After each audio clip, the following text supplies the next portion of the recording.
Сәлеметсіздер ме, құрметті оқушылар? Бүгін біз сіздермен пропорция тақырыбын жалғастырамыз. Бүгінгі сабақта сіздер мәтін есептерді пропорция құру арқылы шығаратын боласыздар. Алдымен еске түсіріп алайық. Жалпы пропорция дегеніміз не еді? Пропорция дегеніміз ол бөлшек түріндегі А-ның Б-ға қатынасы тең болады С-ның Д-ға қатынасына, немесе бөлінді түрінде берілген А-ның Б-ға қатынасы тең болады С-ның Д-ға қатынасына. Ал енді берілген теңдік пропорция бола ма? Соны тексеріп көрейік.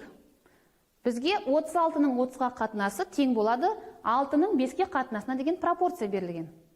Осы теңдіктің пропорция болатынын болмайтын тексеру үшін біз пропорцияның негізгі қасиеті, яғни шеткі мүшелерінің көбейтіндісі ортаңғы мүшелердің көбейтіндісіне тең деген ережені қолданамыз. Сонда 36-ны 5-ке көбейтеміз және де 30-ды 6-ға көбейтеміз.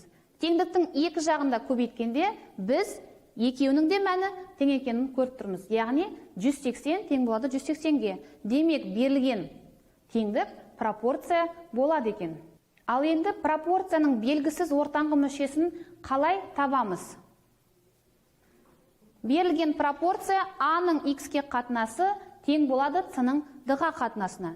Белгісіз ортаңғы мүшені табу үшін шеткі мүшелерін көбейтіп, оны белгілі ортаңғы мүшесіне бөлеміз.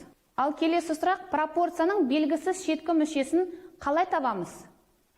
Берілген пропорция X-тің B-ға қатынасы тең болады С-ның D-ға қатынасына. Бұл жердегі X ол белгісіз шеткі мүше. Белгісіз шеткі мүшені табу үшін біз ереже бойынша ортаңғы мүшелерін көбейтіп, белгілі шеткі мүшеге бөлеміз. Сонда X тең болады B көбейтілген С бөлінген D-ға.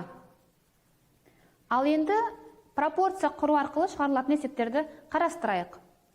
Тұсқағаздың 3 орамының ұзындығы 45 метр. Осындай тұсқағаздың 6 орамының ұзындығы неше метр болады?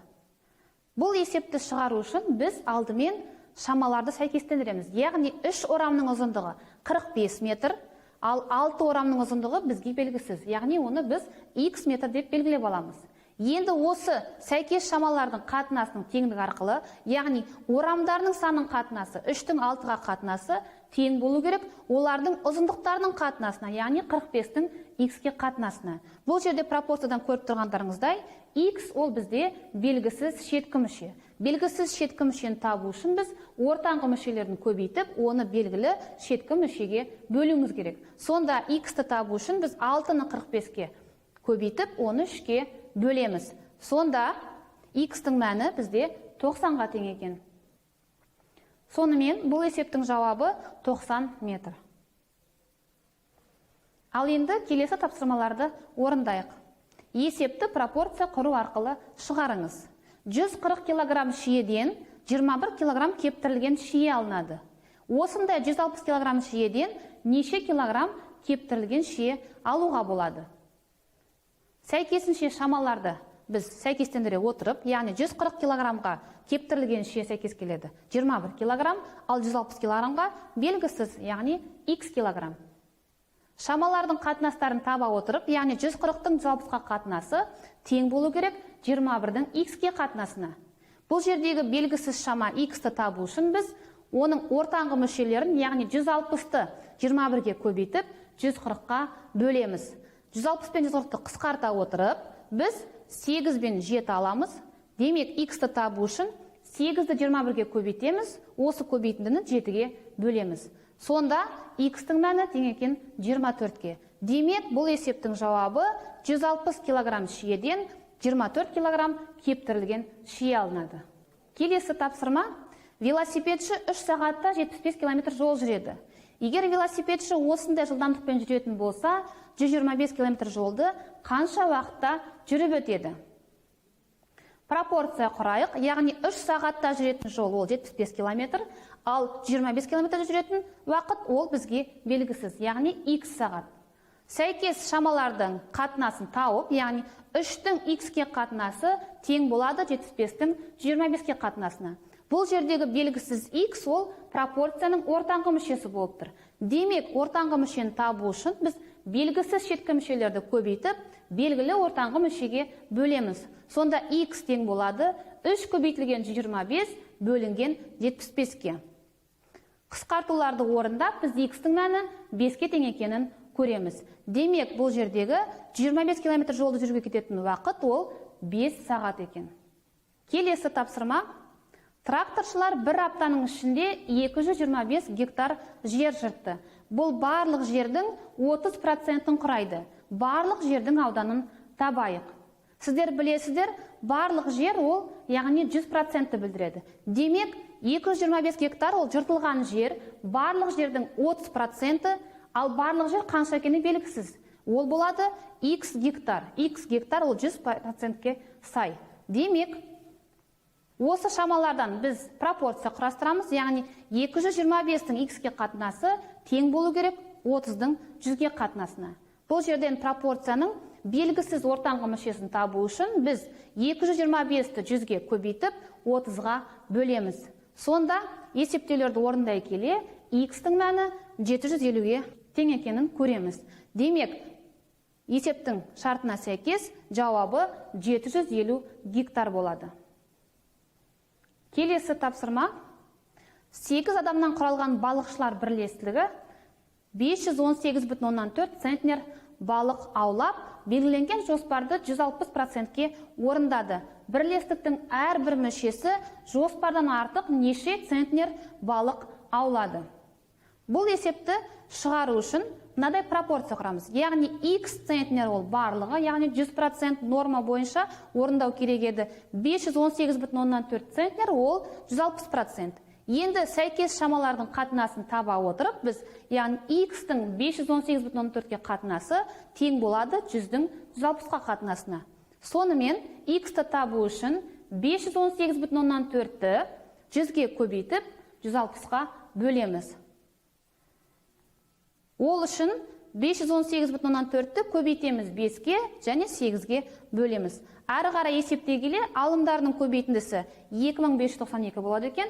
Оны 8-ге бөліп, біз x-тің мәні 324-ке тең екенін байқаймыз. X ол жалпы жоспар бойынша ауланатын балықтың мөлшері. Ал бізге әр адам қанша жоспардан тыс орындағанын табуымыз керек. Сол үшін біз алдымен артық орындаған балықтың мөлшерінен 518,4-тен азайтамыз, жоспар бойынша орындау керек балықтың мөлшерін. Ол 324 тең болады 194,4-ке. Ал әрбір адам қанша аулайтынын табу үшін біз 194,4-ті 8-ге бөлеміз. Сонда ол тең болады 24,3-ке. Сонымен бұл есептің жауабы 24,3 центнер. Келесі тапсырма. Массасы 0,9 кг жіптен, ені 1,5 метр, ұзындығы 3 метр мата тоқылады. Массасы 6,3 кг жіптен тоқылған ені 1,2 метр матаның ұзындығы неше метр болады?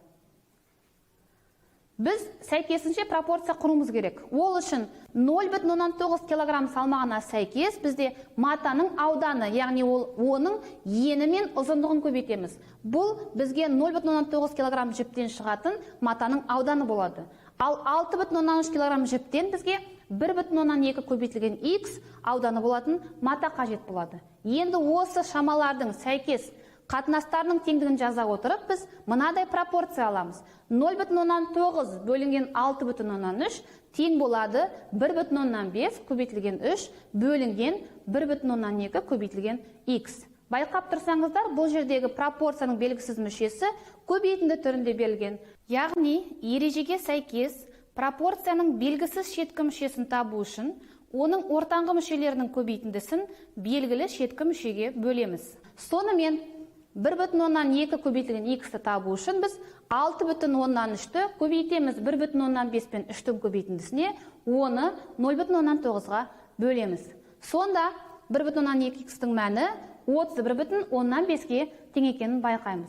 Ал бұл қарапайым теңдеуден x-ті табу үшін оң жағындағы 31,5-ті бөлеміз 1,2-ге. Сонда x-тің мәні 26,125-ке тең екенін көруге болады. Демек, бізге 6,3 кг жіптен ұзындығы 26,125 метр мата қажет болады.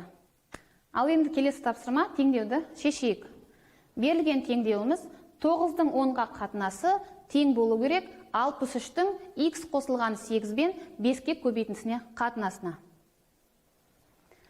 Бұл теңдеуді шешу үшін біз пропорцияның белгісіз мүшесін табу ережесін қолданамыз. Бұл пропорцияда бізде белгісіз шеткі мүше болып тұр. Шеткі мүшені табу үшін ортаңғы мүшелері, яғни 10 мен 63-ті көбейтіп 9-ға бөлеміз. Сонда қысқартуларды орындай отырып, теңдіктің оң жағындағы мәні 70 екенін байқауға болады. Сонымен 5-тің x қосылған 8-ге көбейтіндісі тең болады 70-ке. Осы жерден x қосылған 8-ді табу үшін теңдіктің оң жағындағы 70 санын 5-ке бөлуіміз керек. Сонда бізде теңдеуіміз x қосылған 8 тең болады 14-ке. Ал бұл қарапайым теңдеу, бұл теңдеудегі қосылғышымыз белгісіз x. Демек, x-ті табу үшін біз 14-тен 8-ді азайтамыз. Сонда x-тің мәні 6-ға тең екенін көреміз. Демек, бұл теңдеудің шешімі, яғни x тең болады 6-ға. Сонымен, құрметті оқушылар, бүгінгі сабағымызды аяқтаймыз. Келесі сабақта жүздескенше сау болыңыздар.